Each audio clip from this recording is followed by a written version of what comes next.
Assalamualaikum warahmatullahi wabarakatuh. Selamat pagi, semoga kita sehat selalu. Oke, hari ini Miss Fitri akan menjelaskan tentang peta. Nah, yang pertama adalah pengertian peta. Oke, peta adalah gambaran permukaan bumi pada suatu bidang datar. Jadi, yang diperkecil oleh skala tertentu dan dilengkapi dengan tulisan-tulisan serta simbol dan keterangan. Lalu apa fungsi dari peta? Coba kita lihat ya. Baik, fungsi peta yang pertama adalah menunjukkan posisi atau lokasi relatif di muka bumi. Jadi peta itu memberikan informasi tentang letak suatu tempat di muka bumi, misalnya di mana kota Bekasi, di mana letak Pulau Sumatera, dan lain sebagainya. Letak suatu tempat ini ditunjukkan oleh letak garis lintang dan garis bujur pada peta. Yang kedua adalah menggambarkan ukuran luas dan bentuk fenomena fisik sosial budaya. Jadi dengan skala kita tahu ada apa aja sih di kota tersebut melalui peta. Karena di dalam peta terdapat simbol-simbol, jadi kita bisa tahu di situ ada pegunungan, di situ ada hutan dan lain sebagainya. Ketiga, fungsi peta adalah menunjukkan arah, jarak serta sebaran fenomena di muka bumi. Misalnya kita mau pergi ke Bandung dari Bekasi, jadi kita bisa mengukur jarak dari Bekasi ke Bandung melalui peta, melalui skala dan jarak yang tertera pada peta. Yang keempat dan terpenting sekarang adalah menunjukkan gerakan kecenderungan perubahan pola ruangan. Misalnya kecenderungan peningkatan kasus COVID terbesar di Indonesia, di mana itu juga bisa kita lihat melalui peta-peta tertentu ya. Nah, di sini ada syarat-syarat peta, singkat aja ya. Yang pertama, peta harus sama bentuk. Jadi bentuk Pulau Sumatera di peta harus sama dengan bentuk Pulau Sumatera aslinya. Lalu peta harus sama jarak, maksudnya jarak perbandingan di skala dan yang sesungguhnya harus sama. Dan juga harus sama luasnya. Peta juga harus memiliki petunjuk arah yang benar ya, supaya apa? Tujuannya supaya si pengguna peta tidak kebingungan. Nah, itu berarti peta penyajiannya harus benar, teliti, juga rapi. Lalu ada jenis peta menurut skalanya. Yang pertama adalah peta kadaster, contohnya itu peta sertifikat tanah. Yang kedua peta skala besar, itu contohnya peta desa. Peta skala sedang, itu peta pulau atau provinsi. Sedangkan peta skala kecil, contohnya peta-peta negara.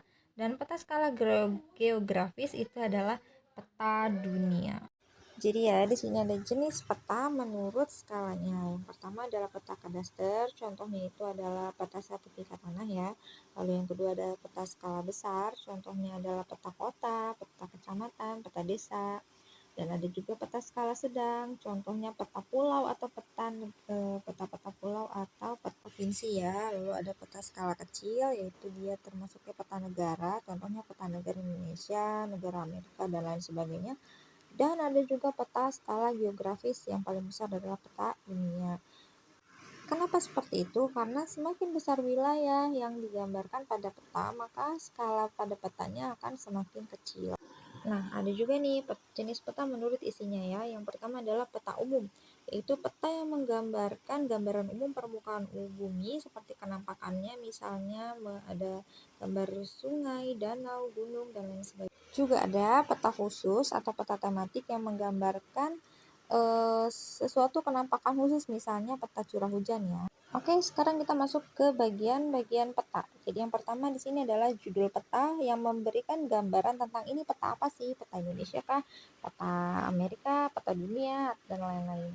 Lalu ada skala peta ya. Skala peta itu adalah perbandingan jarak di peta dengan perbandingan jarak yang sebenarnya ada di muka bumi. Contohnya adalah skala 1/100.000, yaitu maksudnya adalah 1 cm di peta berbanding dengan 100.000 cm pada keadaan yang sebenarnya ya. Lalu ada orientasi arah ya, yang ada timur, tenggara, selatan, barat, daya, barat, laut, utara, timur, laut gitu ya. Itu juga ada orientasi arah di peta untuk menunjukkan mana arah barat, mana arah utara, mana arah selatan, dan lain-lain. Next. Pada peta juga harus ada simbol peta, yaitu tanda khusus pada peta yang mewakili objek yang dipetakan. Sini ada simbol titik, ada simbol garis, ada simbol warna, ada juga simbol area. Lalu ada garis koordinat, yaitu garis hayal pada peta berupa koordinat pada peta yang membentuk garis lintang dan garis bujur. Lalu harus ada juga sumber peta yang menyatakan dari mana itu petanya itu berasal. Dan dua terakhir adalah inset dan legenda. Inset adalah tambahan kecil pada peta yang disajikan, sedangkan legenda adalah keterangan semua objek yang muncul pada peta. Oke, baiklah, itu tadi adalah materi tentang peta. Semoga kalian paham. Nanti minggu depan kita PTS. Insya Allah minggu ini Miss Fitri akan kasih kalian soal-soal latihan sebagai ulangan harian ya. Sampai di sini dulu. Assalamualaikum warahmatullahi wabarakatuh. Selamat pagi.